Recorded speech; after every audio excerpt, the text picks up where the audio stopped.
కలియుగంలో ఇది కలిపురుషుడు పరిపాలిస్తుండు కలియుగం. మొత్తం రాక్షసునికి సంబంధించిన అలవాట్లే ఉంటాయి మనుషులకు. మంచిని తొందర నమ్మరు, చెడుని తొందర నమ్ముతారు కలియుగంలో. చెడు చెప్పు, ఒక చెట్టును నరికేపో అంటే ఇప్పుడు 10 నిమిషాలు నరికేస్తారు.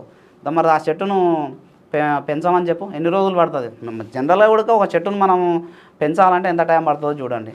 నిజంగా చెప్పాలంటే లాజిక్గా మాట్లాడుకుంటే మంచి పేరు రావాలంటే కూడా కొన్ని సంవత్సరాలు పడుతుంది, చెడ్డ పేరు రావాలంటే జస్ట్ ఒక సెకండ్ చాలు. అది సో అది అంటే ఇప్పుడున్న సమాజంలో అట్లా నడుస్తుంది మొత్తం నిజం చెప్పాలంటే. అయితే కర్మ రిటర్న్స్ అనేది ఉంటుందంటారా?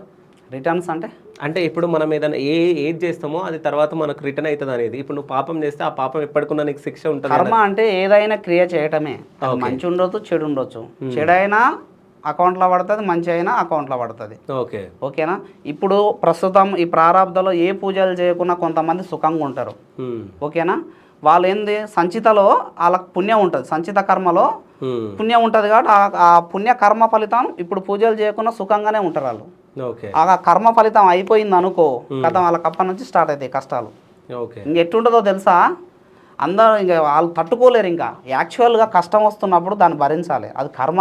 యాక్చువల్గా భరించాలి, కానీ దైవానికి దగ్గరగా ఉంటే ఆ కర్మ ఉడక ఎంత కష్టమైనా సరే సులువుగా మనం ఆ కర్మను పొందొచ్చు. శనీశ్వరుడు చేసేది అదే, కర్మకారక గ్రహం శనీశ్వరుడు.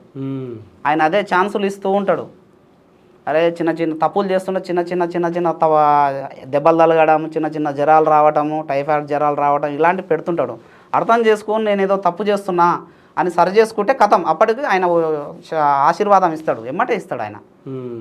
ఆయన అసలు అందరూ శనిగ్రహం అంటే భయపడతారు. అసలు గ్రహాలల్లా జ్ఞాని చాలా మంచి గ్రహం అంటే శనీశ్వరుడే.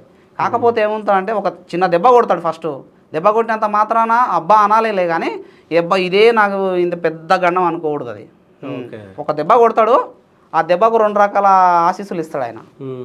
ఇట్లా తప్పు మార్గంలో పోతున్నావు, కరెక్ట్ మార్గంలో పోవని తెలియజేయడానికనే చిన్న దెబ్బ కొడతాడు ఆయన. శనీశ్వరుని చేతిలో కర్మ ఉంటుంది.